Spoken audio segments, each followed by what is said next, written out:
Going to the harlot situation, this is the scripture that comes to mind.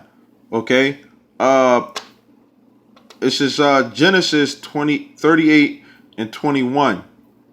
Uh, which this is talking about. I must jump up a couple verses.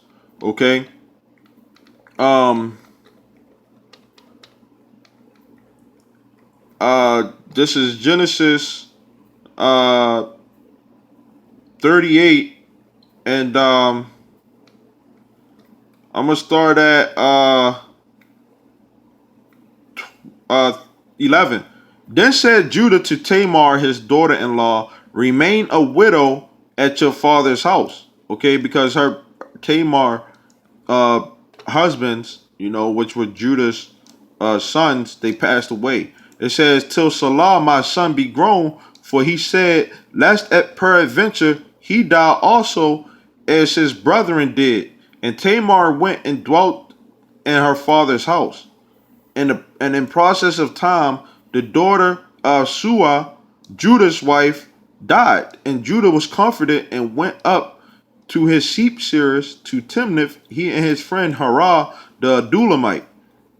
And it was told Tamar, saying, behold, your father-in-law goes up to Timnath to shear his sheep. And she put her widow's garments off from her and covered her with a veil and wrapped herself and sat in an open place which is by the way to Timnath, for she saw that Salah was grown and she was not given unto him. When Judah saw her, he thought her to be an harlot, because she had covered her face. And he turned unto her by the way and said, go to, I pray you, let me come in unto you, for he knew not that she was his daughter-in-law. And she said, what wilt thou give me, that thou mayest come into me, come in unto me? And he said, I will send you a kid from the flock. And she said, wilt thou give me a pledge till thou send it? And he said, what pledge shall I give thee? And she said, thy signet, thy bracelets, and thy staff that is in your hand. And he gave it her, and came in unto her, and she conceived by him. And she arose and went away, and laid by her veil from her, and put on the garments of her widowhood. And Judah sent the kid by the hand of his friend the Adulamite to receive his pledge from the woman's hand, but he found her not. Then he asked the men of that place, saying, where is the harlot that was openly by the wayside? And they said, there was no harlot in this place. Okay. Now, the word harlot, okay, when you go into it, it says a female temple prostitute or harlot, basically a hoe. Okay. Which Judah pretty much went into this woman. He wasn't going off in the fact that he was, he dealt with this harlot, but the fact that he didn't know that that was his daughter-in-law. Okay, so it says, and it came to pass about 3 months later that it was told Judah, saying, Tamar thy daughter-in-law has played the harlot, and also behold, she is with child by whoredom. And Judah said, bring her forth and let her be burnt. Okay, so that was one of the things that happened when or if you were a harlot. Okay, and you women that want to be harlots, you're going to be burnt. Okay, when the Lord destroys America. Okay, all of this, the harlotry of America is going to be put away. Okay, now the scriptures talks about as far as that harlots, that it says that the publicans and the harlots go into the kingdom of heaven before you.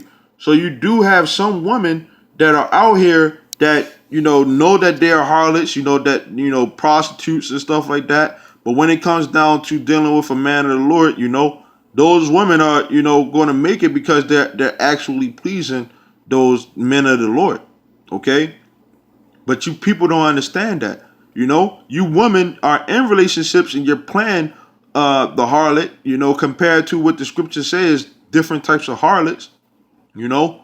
But the women who know that they're harlots, you know, and that, you know, because they deal truly, you know, those women will make it into the kingdom of heaven. You know, some of them. I'm not saying all of them.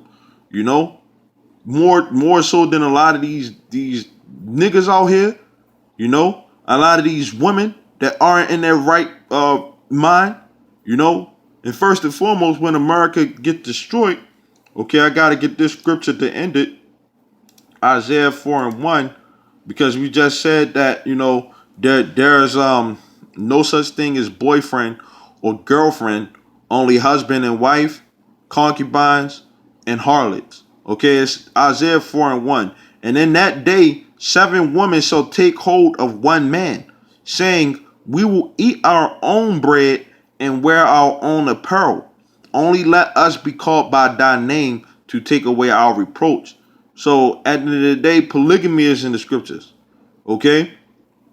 And this lesson about, you know, the whole marriage structure and, you know, how it pertains to prophecy, you know, how the right order of things is going to come. This is extremely deep. How men of the Lord are supposed to, you know, conduct themselves when dealing with women. You know, this topic goes deep.